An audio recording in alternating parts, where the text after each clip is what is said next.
Holidays-nale, adu namma GT Holidays da. GT Holidays, South India's #1 travel brand.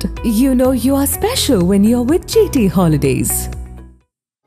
மணக்கும் Madurai mutton biryani, பஞ்சு மாதிரி பரமக்குடி பன் பரோட்டா, தொடக்கரி போண்டா, இறால் வடைய சாப்பிட பாண்டி பஜார் பசும்பொன் ரெஸ்டாரண்ட்டுக்கு வாங்க. இனி மதுரை உணவை சென்னையிலேயே ருசிக்கலாம். பராசக்தி அப்படின்னு அந்த சிவகார்த்தியோட 25வது படத்துக்கு தலைப்பு வச்சிருக்கதான் அந்த தகவல் வருது. இருக்க வாய்ப்புகள் கன்ஃபார்ம் பண்ணிட்டாங்க. அதாவது இந்திய எதிர்ப்பு சம்பந்தமான இருந்தாலும் கூட படத்தில் தூக்கலாக திராவிடம் இருக்கும், மொழி இருக்கும் அப்படிங்கிறதுனால பராசக்தி டைட்டில் கரெக்டாக இருக்கும் அப்படின்னு அவங்க சூஸ் பண்ணியிருக்காங்க. அஜித் குமாருக்குள்ள அந்த பிரச்சனையை பற்றி பேசியிருந்தாங்க. எங்களுக்கு பிரச்சனையே இல்லை, நான் வந்து ரீஷூட்டே பண்ண மாட்டேன், பேச்சு ஒர்க்கே என்கிட்ட கிடையாது, நிறைய விஷயங்களை அதை வந்து பண்ணுறாரு. அதில் பாதி உண்மை பாதி போய், அது வேற விஷயம். இந்த வாரிசா துணி வாங்க 2 படமே ப்ராஃபிட்டான படம் தான், தயாரிப்பாளருக்கு லாபகரமான படம் தான், நஷ்டம்லாம் கிடையாது. முக்கிய நிலை உடனுக்குடன் குறிஞ்சி தேவையில்லை தெரிஞ்சுக்கல. ஆதன் செயலை டவுன் பண்ணுங்க, டிஸ்கிரிப்ஷன் லிங்க் இருக்கு. ஆதன் சினிமா நேயர்கள் அனைவருக்கும் ஒரு பெரிய வணக்கம். Welcome to show. நம்ம கூட சுபேஷ் சார் இணைஞ்சிருக்காங்க. வழக்கம் போல நிறைய விஷயங்கள் பேச போறோம். வணக்கம் சார். வணக்கம், எப்படி இருக்கீங்க? நன்றாக இருக்கிறேன். சிறப்பு. சமீபத்தில் நிறைய விஷயங்கள் நடந்திருக்கு. இங்கிருந்து தொடங்குற இன்னைக்கு விஜய் அவர்கள் மிகப்பெரிய ஒரு ஆலோசனை கூட்டத்தில் இணைஞ்சிருக்காரு. அவரு நேரடியாக வந்திருக்காரு. எப்பயுமே புஷியானந்த் தலைமையில தான் அது நடக்கும். இன்னும் நடந்துகிட்டு இருக்கு சார் பனையூர்ல. ஒரு 16-19 மாவட்டத்துக்கு மட்டும் குறிப்பிட்ட ஆட்களை வர வச்சு இன்னைக்கு வந்து ஆலோசனை கூட்டம் பனையூரில் கட்சி ஆஃபீஸ் நடக்குது. அதில் வந்து நம்ம புஷி ஆனந்தும் பொருளாளர் வெங்கட்ராமனும் கலந்துருந்துருக்காங்க போல். அதுக்கு பிறகு இவர் வந்திருக்கிறாரு. இவர் வந்தோடனே அவங்கள தனியாக நிற்க வச்சுட்டு இப்போ இவர் அந்த நிர்வாகிகளோட ஆலோசனை பண்ணிட்டு இருக்காரு. அவங்க 2 பேரும் இல்லாமல் தான் இப்போ அவங்க இருந்தாங்க. ஓகே, சில விஷயங்கள் தனியாக பேசணுங்கிறதுக்காக அவங்களை வெளியில் அனுப்பிச்சிட்டு நேரடியாகவே தளபதிகளோட பேசிகிட்டு இருக்காரு. இப்போ இல்லை என்ன காரணம்னு இல்லை, காரணம் ஒன்றும் இல்லை. சமீபத்தில் வந்த ஒரு பணம் வாங்கிட்டு போஸ்டிங் போடுறாங்க ஒரு சர்ச்சை வந்துச்சு, ஆடியோலாம் வந்துச்சு. ஓப்பனாகவே அவங்க கொடுத்தாங்க, அறிக்கையெல்லாம் கொடுத்தாங்க. யார் பணம் வாங்குவதும் தப்பு, பணம் கொடுப்பதும் தப்பு, அதுவும் செய்யாதீங்க அப்படின்னு விஷயம்லாம் சொன்னார். அது தொடர்ந்து அவர் வாட்ஸ்அப் சாட்லாம் போட்டு நிறையா வந்து ஒவ்வொரு போஸ்டிங் ரேட் போட்டு விற்கிறாங்க. அது குறிப்பாக வட மாவட்டங்களில் தான் நிறையா நடக்குது அப்படிங்கிற ஒரு கம்ப்ளைண்ட் தொடர்ந்து போயிருக்கு போல். அது வெளியில் லீக் ஆன பிறகு களத்தில் நம்மளே இறங்குவோம். ஏன்னா போன முறை நடந்த ஆலோசனை கூட்டத்தில் வரல, விஜய் வரல. இந்த முறையில் நம்மளே இறங்குவோம்னு இவரே நேரடியாக இறங்கி இப்போ அவங்கள வெளியில் நிற்க வச்சுட்டு இவர் நேரடியாக பேசிகிட்டு இருக்கிறார் போல். இன்றைக்கி அநேகமாக இன்றைக்கி இல்லை நாளைக்கு கூட ஒரு அஃபீஷியலாக ஒரு 16-17 பேர் மாவட்ட செயலராக அனௌன்ஸ் பண்ணிடுவாங்க. ஓகே ஓகே, அதில் விஜய் மும்முரமாக இருக்கார் அப்படின்னு நம்ம டிக் பண்ணிட்டாங்க போல், அதை அனௌன்ஸ் பண்ணிடுவாங்க. பட் அதுக்கு பிறகு தான் இருக்குது கட்சிக்குள்ளே சிக்கலேவும். இது வரைக்கும் மன்றத்தோட நிர்வாகியாக இருக்கிற ஆட்களை போடுறாங்களா, இல்லை வெளியில் இருக்க ஆட்களை புதுசாக ஆட்களை போடுறாங்களா அப்படின்னா அவங்களுக்குள்ள இது வரைக்கும் நான் இருந்தேன் எனக்கு கொடுக்கலன்னு ஒரு பிரச்சனை வரும். இல்லை புதுசாக ஆளை போட்டோன்னா அவங்களோட வேலை பார்க்க மாட்டோன்னு வரும். இப்போ புதுசாக சேர்ந்த ஆட்களுக்கு பழைய ஆளை போட்டால் நாங்கள் புதுசாக வந்திருக்கோம் எங்களுக்கு இல்லையான்னு கேட்பாங்க. இதெல்லாம் ஒரு அரசியல் கட்சிகளுக்குள்ள ஒரு சிக்கல் இருக்குது. அதெல்லாம் எப்படி அவங்க ஹேண்டில் பண்ண போகிறாங்கிறது இப்போ தான் தெரியும். ஓகே, 15 லட்சம் கொடுத்தா தாவேக்கால போஸ்டிங்கா சார்? அது தகவல்கள் எவ்வளோ உண்மை, இதனால் அது பரவுச்சு? இல்லை, உண்மையாக தான் இருக்குது, உண்மைதான். உண்மை இல்லைன்னா வந்து ஏன் வந்து காசு கொடுக்குறது தப்பு, வாங்குறது தப்புன்னு சொல்லுவாங்க. அப்படி ஒரு சம்பவமே நடக்கலை அப்படின்னா இதை அவங்க பேச வேண்டிய அவசியம் இல்லையே. ஆனால் இதை ஒழிக்கணும்னு தான் அவரே வந்து அரசியலுக்கு வராரு. ஆனால் அவருக்குள்ளாரே அந்த கட்சிக்குள்ளாரே இப்படி இருக்கும் பொழுது இல்லை, அது ஒன்றும் செய்ய முடியாது. ஒரு கட்சி அரசியல் கட்சி நடத்துகிறப்ப ஒரு பெரும் கூட்டம், அதெல்லாம் நல்லவனு இருப்பான், நாள் கெட்டவனு இருப்பான், அதை வந்து கண்ட்ரோல் பண்ண முடியாது. அது தலைமை அந்த பண்பு இருக்கணும். ஜெயலலிதா அவர்கள் அதிமுகவில் இருந்தாங்கன்னா இந்த மாதிரியான விஷயங்கள்லாம் கட்சியுடைய நிர்வாகிகள் எப்போ பதவியிலேருந்து தூக்குறாங்க, எப்போ இறக்குறாங்கன்னு தெரியாது. ஒருத்தரெல்லாம் அமைச்சராக இருக்கிறாரு, இங்கேருந்து மதுரைக்கு ட்ரெயினில் ஏறாரு, ட்ரெயினோட இறங்குறப்ப அமைச்சர் பதவி போயிடுச்சு. அவர் இது அந்த மாதிரி கட்சியை ஒரே சிங்கிள் ஆளுடைய கண்ட்ரோல் வச்சு தான் எதாக இருந்தாலும் அவங்க தான் டிசைட் பண்ணுவாங்க, அடுத்தடுத்த நிர்வாகிகள் இருந்தால் கூட. இங்கே என்னன்னா இவர் ஒரு நடிகராக இருக்கிறனால சில விஷயங்கள் நேரடியாக இறங்கி அப்ரோச் பண்ண முடியாமல் அதுக்கு ஆட்களை போடுறாரு. இப்போ அங்கே பார்த்தீங்கன்னாலே ஜான் ஆரோக்கியசாமி ஒரு குரூப்பு, இல்லை புஷியானந்த் குரூப்பு, 2 குரூப்பாகவே வேலை செய்கிறாங்க. ஜெகதீஸ்வர் இருக்கு. ஆமாம், அவரையும் சேர்த்துக்குங்க. அவர் வந்து பிஆர் டீமில் இருக்கிறாரு. இப்படி 2-3 குழுக்களாக இருக்கிறாங்க. அப்போ இதுக்குள்ளே ஒரு இது பிரச்சனைகள் போயிட்டு இருக்கப்போ தான் எனக்கு பணம் கொடுத்து வேலை வாங்குறதுங்கிறது, பணம் கொடுத்து பதவி வாங்குறதுங்கிறது, வேலை வாங்குறது பதவி வாங்குறது ஒன்று தான். அப்படிங்கும் போது அதை வந்து இப்போ நம்மளே நேரடியாக பேசிடுவோம் நிர்வாகிகள்கிட்ட, உண்மையில் நடந்திருக்கா இல்லையா சந்தேகத்தை கிளியர் பண்ணிடுறோன்ட்டு இன்றைக்கி அவரே நேரடியாக நிர்வாகிகள்கிட்ட பேசிகிட்டு இருக்கிறாரு. எப்படி சார் கட்டமைக்க போகிறாரு? ஆரம்பத்திலேயே அங்கே தடுமாற்றங்கள் இருக்குது. விஜய் அவர்களுக்கு இப்போதான் அந்த விஷயம் புரியுதா? ஏன்னா வெளியே நடக்கக்கூடிய பிரச்சனைக்கு நானே களத்தில் இறங்கணும்னு எல்லாருமே இதையே ஒரு குற்றச்சாட்டாக வைக்கிறாங்க. இங்கனுக்குள்ளே விரிசல் அப்படின்றப்போ அது எப்படி அது மேனேஜ் பண்ண போகிறது? அவருக்கு கொஞ்சம் கஷ்டம்தான். இப்போ இன்னைக்கு பரந்தூர் நிகழ்ச்சியிலேயே டான்ஸ் ஆடிக்கிட்டு இருக்கிறாரு. அது வந்து ஆடி லாஞ்சி மாதிரியே ஒன்று நினச்சிட்டு இருக்காரு. ஒன்றும் வந்து நடிகராக வந்து அந்த இதுலேருந்து இறங்கலை. ஒரு பாதிக்கப்பட்டவங்க போராட்டம் பண்ணிகிட்டு இருக்காங்க, அங்கே போய் டவலை வச்சு சுற்றிக்கிட்டு டான்ஸ் ஆடிக்கிட்டு எல்லோரும் வந்து ஒரு இதில் நான் ஒரு அரசியல் கட்சி, அதாவது தொண்டர்கள் டான்ஸ் ஆடலாம், தலைவர்கள் அங்கே வந்து அதை கண்ட்ரோல் பண்ணுற இடத்துல இருக்கு. தலைவரே துண்டை சுற்றி டான்ஸ் ஆடுறாருன்னா பொதுமக்கள் வந்து என்னப்பா இது போராட்ட காலத்தில் வந்து டான்ஸ் ஆடிட்டு இருக்கிறாங்க. காரணம் தமன் தான் சார். தமன் தான் இது காரணம். அதுக்கு ரஹ்மானும் போட்டிருக்காரு, இவனும் போட்டிருக்காரு. அதுக்கு முன்னாடி படங்கள்ல சொல்கிறேன். ஓகே தமன்னா அதுக்காக இவர் கொஞ்சம் கண்ட்ரோல் பண்ணணுமா இல்லையா? உணர்ச்சிசப்பட்டு படம் ஆடிட்டாரு. அது அப்படிங்கும் போது எப்படி இதை கொண்டு போகிறாருன்னு தெரியல. போகிற போக்குகள்லாம் பார்த்து வரக்கூடிய கருத்து கணிப்பெல்லாம் பார்த்தா அடுத்து 26 தேர்தல் முடிஞ்சவனே 60 70 ஆரம்பிச்சிருவாருன்னு தான் தோணுது. சிறப்பு. அதுக்காக தான் நிறைய ப்ரொடியூசர்ஸும் காத்துக்கிட்டு இருக்காங்க. இதெல்லாம் ஒரு பக்கம் இருந்தாலும் இந்த 69 ஹெச் வினோத்துக்கு நிறைய நெருக்கடிகள் அப்படிலாம் நம்ம கேள்விப்படுறோம். ஏன்னா மார்ச் மாதத்துக்குள்ளே முடிச்சு கொடுங்க, என்னோட வேலைகள் எல்லாமே நான் முடிச்சிடணும் அப்படின்ற ஒரு விஷயம் ஒரு பக்கம் போய்கிட்டு இருக்கிறதாகவும், உள்ளே வந்து அரசியல் சார்ந்த விஷயங்களும் ரொம்ப ஆழமாகவும் அழுத்தமாகவும் இருக்கணும்னு விருப்பப்பட்டதாகவும் நிறைய தகவல்கள் வருது. அந்த மாதிரி விஜய் சொல்லக்கூடிய கண்டிப்பாக இந்த படம் அரசியல் படம் தான், அதில் மாற்று கருத்தே கிடையாது. ஆனால் அதே நேரத்தில் நீங்கள் சொன்ன மாதிரி அவர் ஒரு அழுத்தம்லாம் இல்லை, ரொம்ப கூலாக கேஷுவலாக சென்னை சுற்றியே வேலை பார்த்துட்டு இருக்காங்க. ஷூட்டிங் போயிட்டு இருக்கு. இந்த பெப்சி அவங்களுடைய அந்த இடத்துல தான் ஷெட் போட்டு ஒர்க் போயிட்டு இருக்கு. ரொம்ப கூலாக வேலை பார்த்துட்டு இருக்காரு. வினோத்தை பொறுத்த வரைக்கும் பரபரப்புக்கெல்லாம் பஞ்சமே இல்லாத ஒரு நபர். பரபரப்பு அவருக்கு தொத்திக்கிறாரு. எவ்வளோ இடியே விழுந்தாலும் தன்னுடைய வேலையை பார்த்துட்டு போயிட்டு இருக்க நபர். அதனால் அவர் வேலையை கிளியராக பார்த்துட்டாரு. அந்த அந்த டைம்ங்கிறதுல அதுக்கு முன்னாடி கூட முடிச்சுட்டார். அந்த அளவுக்கு ரொம்ப ஸ்பீடாக வேலை பார்த்துட்டு இருக்காங்க. ஓகே. அது முக்கியமாக அந்த தலைப்பு நாளைய தீர்ப்பு அப்படின்றது முதல் படமும் இருந்துச்சு. என்னோட கடைசி படத்துக்கும் அந்த தலைப்பு இருக்கணும்னு நான் விருப்பப்படுறேன் அப்படின்றதும் படத்தோட தலைப்பு நாளைய தீர்ப்பு தானா? இல்லை, நாளைய தீர்ப்பு வைக்கிறதாக ஒரு தகவல் வந்துக்கிட்டு ஆஃபீஷியலாக ஒன்றும் அது வந்து அனௌன்ஸ் பண்ணல. இருக்கிறதுக்கு வாய்ப்புகள் அதிகம். ஓகே. அது விஜயோட வேண்டுகோளுக்கு என்ன இருக்குது? அது ஒன்று மட்டும் கிடையாது. நாளைய தீர்ப்பு அவர் தான் எழுத போகிறார். அரசியலில் ஒரே கல்லில் 2 மாங்க. நாளைய தீர்ப்புங்கிறது அவருடைய முதல் படம். சினிமாவில் எழுதினார். அரசியலில் நாளைய தீர்ப்பு நான் தான் எழுத போகிறேன் அப்படிங்கிறதுக்கு நாளைய தீர்ப்பு எழுத வந்திருக்கக்கூடிய தளபதி அப்படின்னு சொல்லிக்கலாம் இல்லையா? ரொம்ப ரைமிங்காக இருக்கும். அப்படிங்கிறது அந்த தலைப்பு பொருத்தமாக இருக்கும். வெளியில் வாங்க வேண்டிய அவசியம் இல்லை. டைட்டில் அவங்க கம்பெனி டைட்டில் தான் அது. அதை எடுத்து பயன்படுத்திக்கலாம். இன்னும் விஷயம் அவங்க அப்பாட்ட லெட்டர் கிட்ட கொடுத்துட்டு போகிறாரு, இல்லாட்டி இவரே கையெழுத்து போட்டுக்கலாம். அப்படிங்கிறதுனால அது எந்த சிக்கலும் வராது. அரசியலுக்கு அந்த டைட்டில் நல்லா பொருத்தமாக இருக்கும். ஓகே. அரசியல் என்ட்ரிக்கு நாளைய தீர்ப்பு எழுத வந்திருக்கிறார் தளபதி அப்படிங்கிறது ரொம்ப ஒரு பொருத்தமாக இருக்கும். அப்படிங்கிறதுனால அதை வைக்கலாமாங்கிற ஒரு பேச்சுவார்த்தைகள் போயிட்டு இருக்கு. ஏறக்குறைய வச்சிருவாங்கன்றது தான் சொல்கிறாங்க. இந்த படத்தோட தலைப்பை வந்து 26ஆம் தேதி ரிலீஸ் பண்ணுங்க அப்படின்னும் அவர் சொன்னதாகவும் நிறைய தகவல்கள் வருது. எதுனா சரி 26 என்ன காரணம்? அந்த அவரோட பிறந்தநாள் இருக்கு, இன்னும் எவ்வளோ நாட்கள் இருக்கு படத்தோட அப்டேட் வரதுக்கு. இருந்தாலும் இந்த தலைப்போட ரிலீஸ் பண்ணுங்க அப்படின்னு இந்த 26 சூஸ் பண்ணிக்கிட்டு இல்லை, ரொம்ப நாள் ஆச்சு அந்த படத்தை பற்றின எந்த அப்டேட்டுமே இல்லை. பார்த்தீங்கன்னா எந்த டீட்டெயில்ஸுமே வந்திருக்காது. செய்தியாளர்கள் அப்படி பேசிகிட்டு இருக்க செய்தியாளர்களையே அஃபீஷியலாக அவங்க இதை பற்றி எதுவுமே ஒன்றும் கொடுக்கல. ஃபோட்டோ வந்ததோட சரி, பூஜை அன்னைக்கு ஃபோட்டோ வந்ததோட சரி. இப்போ இருந்து ஆரம்பிச்சா தானே அவங்க ப்ரொமோஷன் கரெக்டாக இருக்கும். ஆனால் ஒரு 3 மாதம் இருக்குது. ஒன் டே ஒன்றா முதல்ல டைட்டில் ரிவீல் பண்ணுவோம், அப்புறம் வரிசையாக சிங்கிள் ரிலீஸ் பண்ணுவோம், அப்புறம் ட்ரெய்லர் லான்ச் பண்ணுவோம்னு வரிசையாக ப்ரொமோஷன் இறங்கிடுவோம் அப்படிங்கிறது தான். ஓகே. இந்த பக்கம் சிவகார்த்திகேயன் அவர்கள் எப்போ துப்பாக்கி வாங்கினாரோ அன்னிலேருந்து நிறைய கனம் அவர் மேலே இருந்துகிட்டே இருக்கிறதா பார்க்க முடியுது. ஏன்னா பராசக்தி அப்படின்னு அந்த சிவகார்த்திகேயனோட 25ஆவது படத்துக்கு தலைப்பு வச்சிருக்கதான் நிறைய தகவல்கள் வருது. எவ்வளோ சாத்தியம் இருக்க வாய்ப்புகள் கன்ஃபார்ம் பண்ணிட்டாங்க. இப்போ வந்து சென்சாருக்கு அப்ளை பண்ணியிருக்காங்க. அந்த படத்துக்கு வந்து டைட்டில் அனௌன்ஸ் வரையில இல்லை, ஒரு ப்ரோமோ ஷூட் பண்ணியிருக்காங்க. அந்த ப்ரோமோவுக்கு டைட்டிலோட தான் ப்ரோமோ கொடுக்கணும். அதுக்கு சென்சார் அப்ளை பண்ணியிருக்காங்க. அந்த சென்சாரில் பராசக்திங்கிற டைட்டில் தான் கொடுத்துருக்காங்க. ஓகே. அதுதான் அஃபீஷியலாக அந்த ப்ரோமோ ஒன்று வரப்போகுது. பராசக்திங்கிற டைட்டில் தான் நாங்கள் ஃபைனலைஸ் ஆயிடுச்சு. எப்படி சார் அந்த தலைப்பெல்லாம் அமையுது? இந்த பக்கம் நாளைய திருப்பி, அந்த பக்கம் பராசக்தி, இதெல்லாம் பார்க்கும்போது இல்லை, அந்த படம் வந்து ஒரு இந்தியர் சம்மந்தப்பட்ட ஒரு கதை.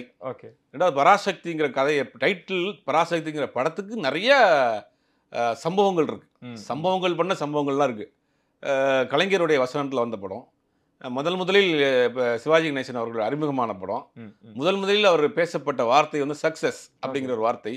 இன்றைக்கும் ஏவிஎம்மில் போனால் அவர் முதல் காட்சி அந்த சக்ஸஸ்ங்கிற பேசப்பட்ட இடத்துல ஒரு சின்ன ஸ்டேச்சு வச்சுருக்காங்க. இப்போயும் இருக்கும். உள்ள போனால் ஏவிஎம்மில் போனால் தெரியும். அந்த மாதிரி ரொம்ப ஒரு சென்டிமெண்ட்டான ஒரு படம், சென்டிமெண்ட்டான டைலாகு. ரொம்ப தமிழ் சினிமாவுக்கு பல திறமைசாலிகளை கொடுத்த படம் அது.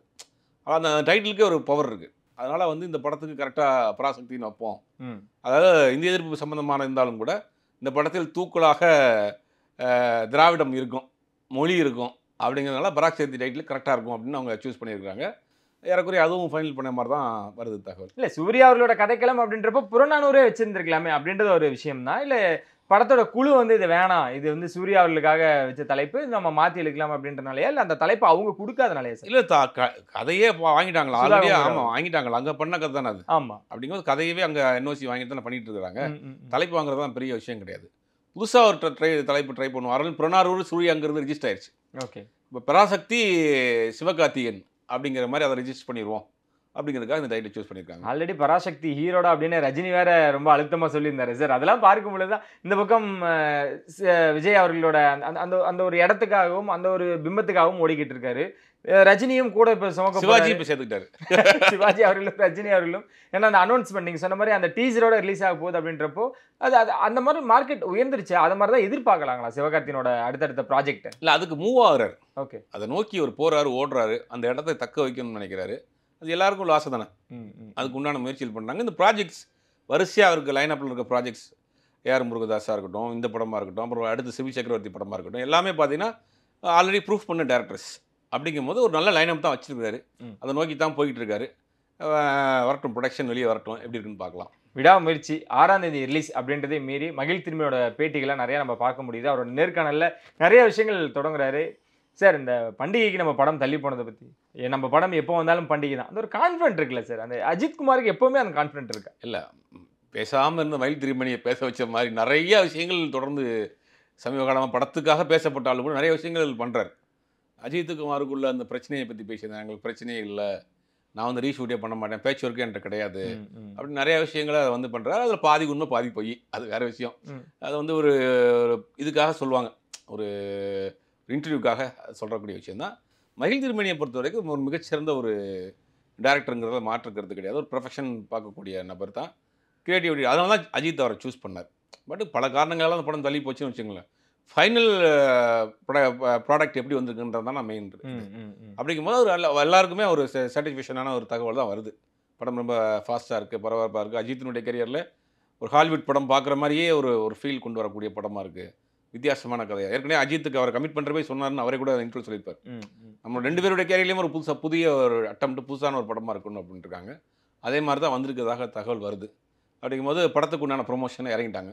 ஓகே, இந்த லைக்காக மிகப்பெரிய ஒரு படமாக தான் இது எதிர்பார்க்கப்பட்டு இருக்கு. ஆனால் அந்த இன்டர்வியூலாம் பார்க்கும் பொழுது அவங்களுக்குள்ள எந்த ஒரு கருத்து வேறுபாடுகள் இல்லை, அது ஒரு பாண்டிங் இருக்குது அப்படின்ட்டு.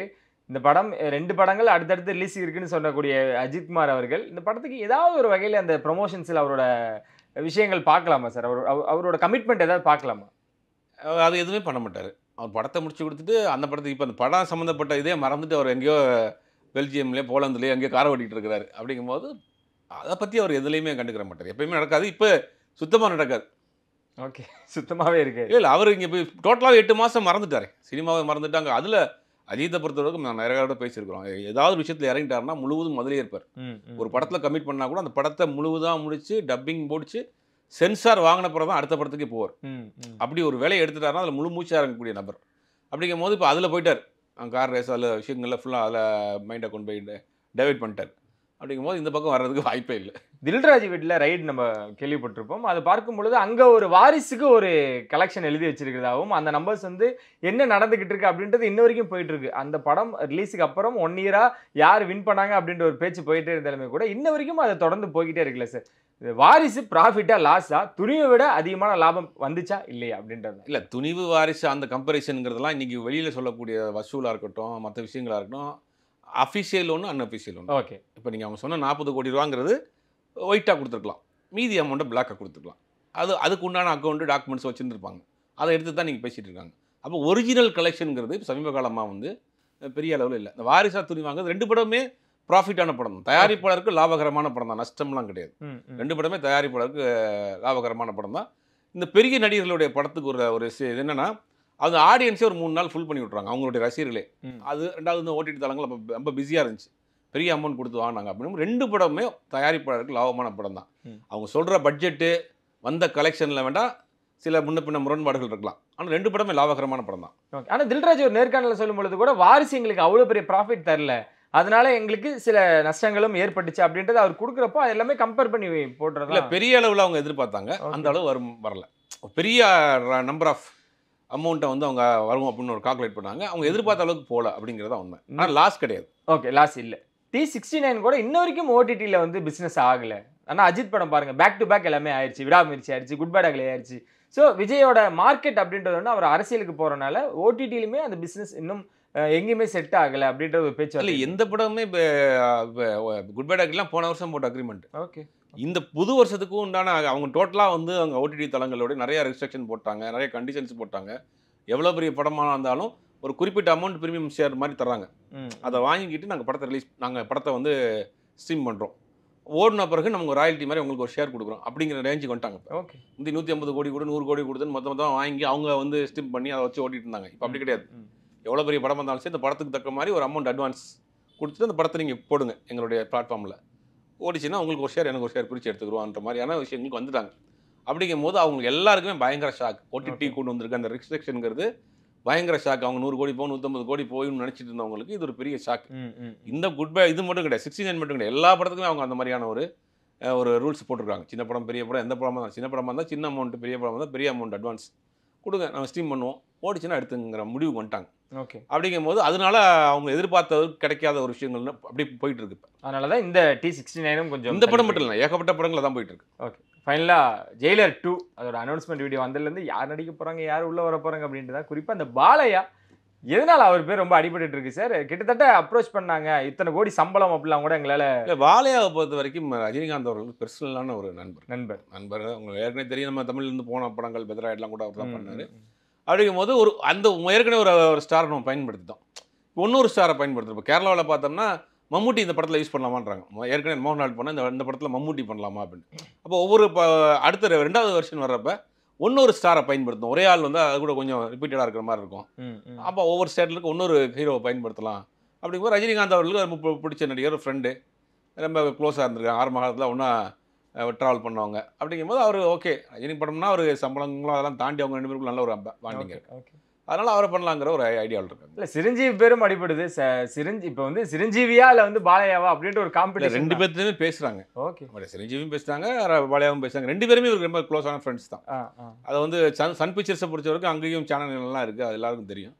அப்படிங்கும்போது அதெல்லாம் வந்து யார் அவைலபிள் டேட் இருக்கோ அவங்கள்ட்ட பண்ணுவாங்க. ஆனால் 2 பேரில் யாராவது ஒருத்தவங்க பண்ணுறதுக்கு வாய்ப்புகள் அதிகம். கூலி, ஜெயிலர் 2 ஏன் ரஜினி அவர்கள் மேலே இவ்வளோ ஃபோக்கஸ் சார்? ஏன்னா விஜய், அஜித் ஒரு பக்கம் ட்ராவல் பண்ணிகிட்டே இருந்தாலுமே கூட, என்ன தான் 69க்கு அப்புறம் தான் அவர் வந்து படத்துலேருந்து விலகினாலுமே கூட ரஜினி அவர்களோட அப்டேட்டாக இருக்கட்டும், அவரோட படங்களாக இருக்கட்டும், அதில் நடிக்கக்கூடிய நடிகர்களாக இருக்கட்டும், அது மேலே தான் எல்லாரோட பார்வையும் இல்லை. உங்களுக்கு இப்போ அது லேட்டஸ்ட்டாக தகுந்த மாதிரி அப்டேட் ஆகிக்கிறார். ஓகே. அதான பெரிய விஷயம். இன்றைக்கி வந்து அந்த படத்தில் கூலி படத்தில் பார்த்தா ஒரு 70 வயசு ஹீரோ நடிக்கிற படம் மாதிரியா இருக்குது.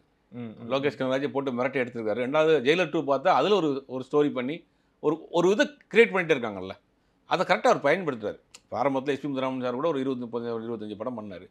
பட் அதுக்கு பிறகு அது காலகட்டத்துக்கு தகுந்த மாதிரி ஆர்டிஸ்ட்டை டேரக்டரை மாற்றிக்கிறாரு, அடாப்ட் ஆகிக்கிறார்ல, அது ஒரு பெரிய விஷயம். இளையராஜாவும் அவரும் பர்சனலாக நல்ல நண்பர்கள். அவரை தவிர்த்து நிறையா படம் பண்ணல. ஒரு காலகட்டத்தில் தேவாவிட்ட வந்தார், ஏஆர் ரஹ்மான் வந்தார், நீங்கள் அனிருத்திட்ட வந்துட்டார். அப்போ கால ஓட்டத்துக்கு தகுந்த மாதிரி தன்னை மாற்றிக்கிட்டு அதில் ஓடிட்டு இருக்கார்ல, அப்டேட் ஆகிக்கிறார்ல, அது ஒரு பெரிய. சில இயக்குனர் அப்டேட் ஆகாமல் தானே பெரிய பிரச்சனையெல்லாம் கிடக்குப்பேன். அதனால் இவர் அதை அப்டேட் ஆகிக்கிறார். டக்குன்னு கார்த்திக் சுப்ராஜா ஓகே, கார்த்திக் சுப்ராஜ் இவர் என்ட்ரி ஆகிறப்ப கார்த்திக் சுப்ராஜ்லாம் பிறந்திருக்கே மாட்டாப்புல, சினிமாவில் என்ட்ரி ஆகிறப்பல.